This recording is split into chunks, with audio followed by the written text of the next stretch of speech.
Learning English can feel like a never-ending marathon, especially when progress seems slow. Maria, can you paint a picture of what this struggle feels like for learners? Absolutely. Many describe it as climbing a hill that never flattens out. Every new word or grammar rule feels like a small victory, but the journey is peppered with moments of self-doubt and impatience, especially when comparing oneself to faster learners. That's a relatable image. Transitioning from that, do you think this frustration is unique to English, or do all language learners experience it? It's universal, but English can be especially daunting due to its irregular spelling and vast vocabulary. A Cambridge survey found that 64% of English learners felt discouraged within their first year, which is higher than for languages like Spanish or German. Let's unpack the idea of the fast learner. Society often idolizes those who master languages quickly. Is this a realistic benchmark, or does it set people up for disappointment? It's a misleading ideal. Neurolinguist Dr. Elaine Kim notes that most so-called fast learners actually have significant prior exposure, maybe through media or bilingual families. The reality is, language acquisition is highly individual and rarely linear. So, would you say that slow progress can sometimes be more sustainable in the long run? Definitely. Slow learning often means deeper retention. Instead of memorizing and forgetting, learners consolidate knowledge. It's like building a house with solid bricks rather than stacking flimsy cards. Given these realities, how can learners maintain motivation? Many experts advocate for micro goals. Can you explain this approach with a practical example? Sure. Instead of aiming to be fluent in 6 months, set goals like learn 5 new words a day or hold a 2-minute conversation about my weekend. These bite-sized tasks create a sense of accomplishment and momentum. That's actionable advice. How do micro goals help reframe the perception of slow progress? Each micro goal is a stepping stone. When learners track these victories, they see tangible proof of progress. A 2022 study found that learners using micro goals were 40% more likely to persist beyond 6 months. Moving forward, let's address plateaus. Nearly everyone hits a stage where improvement seems to stall. What causes these language learning plateaus? Plateaus often occur when the brain is consolidating knowledge. The initial rapid progress slows as tasks become more complex. It's similar to weightlifting. Early gains are quick, but later improvements require more targeted effort. So, how should learners respond when they feel stuck on a plateau? Try varying your routine. Switch from reading to speaking, or watch movies with subtitles. Sometimes, a new context reignites neural pathways, leading to breakthroughs. Consistency is a recurring theme in language learning literature. Why does practicing a little every day outperform cramming sessions? Daily exposure builds what's called procedural memory. It's like learning to ride a bike. A little practice each day wires the brain for automatic recall. Cramming, on the other hand, only taps into short-term memory, which fades quickly. Are there any real-world analogies to illustrate this? Think of learning English like watering a plant. A little water every day leads to healthy growth, while dumping a bucket once a week can drown or neglect it. Mistakes often cause embarrassment, especially in conversation. How can learners shift their mindset to see errors as opportunities rather than failures? Mistakes are actually data points.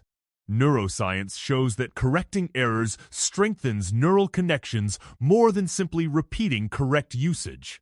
In fact, classrooms that normalize errors report higher retention rates. So, is there a way to practice making mistakes safely? Absolutely. Join language exchanges or online forums where the focus is on communication, not perfection. The key is to treat every slip-up as a valuable learning moment. One popular recommendation is to immerse yourself in native English content. What strategies can slow learners use without feeling overwhelmed by complexity? Start with graded readers or children's shows, then gradually increase complexity. Use subtitles for movies or podcasts. According to a British Council report, even 10 minutes daily of targeted listening boosts comprehension scores by 18% over 3 months. How can learners actively engage rather than just passively consume? Pause and repeat phrases, mimic accents, or jot down new expressions. This active engagement solidifies input into usable language skills. Learning alone can intensify feelings of isolation. How important is a community for those progressing slowly in English? It's crucial. Community provides encouragement and accountability. Peer groups allow learners to share struggles and celebrate milestones. In fact, online study groups see 30% higher language retention rates. What are some accessible ways to find such communities? Join local conversation clubs, participate in language apps with group features, or connect through social media platforms dedicated to learners. No two learners are identical. How can someone progressing slowly tailor their approach to fit their unique learning style? Identify if you're a visual, auditory, or kinesthetic learner. For example, visual learners benefit from flashcards and mind maps, while auditory learners thrive with podcasts. Experimentation is key. What works for your friend might not work for you. Can you share a scenario where adapting methods led to a breakthrough? Certainly. I once coached a student who struggled with grammar drills but excelled when acting out dialogues. By switching to role-play exercises, her confidence and fluency soared. Let's wrap up by exploring how slow learners can redefine what success looks like. Is fluency the only valid endpoint? Not at all. Success can mean confidently ordering coffee, understanding a song, or holding a simple conversation. Recognizing and celebrating these milestones builds a positive feedback loop, fueling further learning. Looking ahead, how can learners maintain motivation for the long haul? Document your journey. Keep a journal or record voice memos. Reflecting on how far you've come, even if the pace is slow, fosters resilience and a sense of achievement. Learning English can feel overwhelming at first. Maria, for someone just starting out, what's the most important first step to take on this journey? The key is to establish clear, achievable goals. For example, you might aim to hold a 5-minute conversation, watch a short video, or master basic greetings. Setting these milestones gives learners a sense of progress and motivation. That makes sense as small wins build confidence. How much time should beginners spend daily to see steady improvement, realistically speaking? Consistency is far more important than marathon sessions. Even 20-30 minutes a day can yield noticeable results over a few months. Research by Cambridge University shows that short, frequent sessions help with retention better than long, infrequent study. With so many resources, available textbooks, language apps, even YouTube, it's easy to get lost. How should learners decide which tools to use and when? A blended approach works best. Apps like Duolingo or Babbel offer gamified vocabulary, while textbooks provide structured grammar. Supplement with real-world media podcasts, news, or movies to expose yourself to natural language. That's interesting. Some people worry that apps are too simplistic. Are they enough for real proficiency? Apps are great for building foundations and keeping up daily habits, but they can't replace real conversations or diverse input. Think of them as training wheels you'll need to branch out to develop fluency. Vocabulary is often cited as the biggest hurdle. What techniques actually help words and phrases stick long-term rather than fading away after a week? Spaced repetition is a science-backed method. Tools like Anki show you words just before you're likely to forget them. Also, try using new vocabulary in context. Create stories or sentences or label household objects. This links words with real-life experience. So active engagement beats passive memorization. Are there any fun ways to expand vocabulary, especially for kids or creative learners? Absolutely! Word games, charades, or even drawing what you learn can make vocabulary memorable. The more senses you involve, the more likely you are to remember. Grammar often intimidates learners. Is it possible to learn grammar without getting bogged down in endless rules and exceptions? Think of grammar like the skeleton of the language. Start with the most frequent pattern: simple present, past, and future tenses, then build from there. Instead of memorizing every exception, focus on patterns you see in real conversations. So, prioritizing practical usage over perfection. Can you share a story of a student who overcame grammar anxiety? Sure. I had a student, Anna, who froze up over irregular verbs. We shifted to role-play dialogues, which allowed her to practice grammar naturally. Within weeks, her confidence soared and her mistakes dropped by half. Many learners worry about their accent or being misunderstood. How can someone improve pronunciation and develop a voice that sounds natural, if not native? Listening is crucial. Imitate native speakers using shadowing exercises, where you repeat phrases as you hear them. Recording yourself and comparing it to originals can reveal subtle differences. Remember, aiming for clarity is more important than losing your accent entirely. That's reassuring. Are there tools or apps that specifically help with pronunciation? Yes, apps like Elsa Speak or Speechling give instant feedback on pronunciation. Even simple voice assistants like Siri or Alexa can help by repeating phrases and correcting you.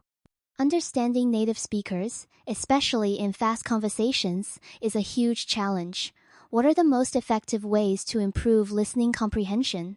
Start with slow, clear, audio-like podcasts for learners, then gradually move to native-level content. TED Talks, sitcoms, and news broadcasts expose you to various accents and speeds. Subtitles can bridge the gap at first, but try to wean yourself off over time. How about dealing with slang or idioms that don't appear in textbooks? Immerse yourself in pop culture music, YouTube, or social media. Jot down unfamiliar phrases and look them up. Language exchange apps also let you ask native speakers directly about real-life expressions. Speaking is often the scariest part for learners. What practical steps can someone take to overcome the fear of making mistakes and actually start speaking? Start in low-pressure environments, talk to yourself, record voice memos, or practice in front of a mirror. Then, join language exchanges, conversation clubs, or online meetups. Remember, mistakes are not failures, they're stepping stones to fluency. For listeners who feel isolated, are there digital communities where they can practice speaking safely? Absolutely. Platforms like Italki or Tandem connect you with native speakers for friendly chats. Many learners find that having a supportive partner makes all the difference. Reading in English opens up a world of information, but it can be discouraging to encounter unknown words every sentence. What strategies help learners read more confidently? Choose materials matched to your level-graded readers or children's books are a great start. Don't worry about understanding every word. Focus on the gist. Highlight new vocabulary, but resist the urge to look up everything immediately. How can learners gradually take on more challenging texts like newspapers or novels?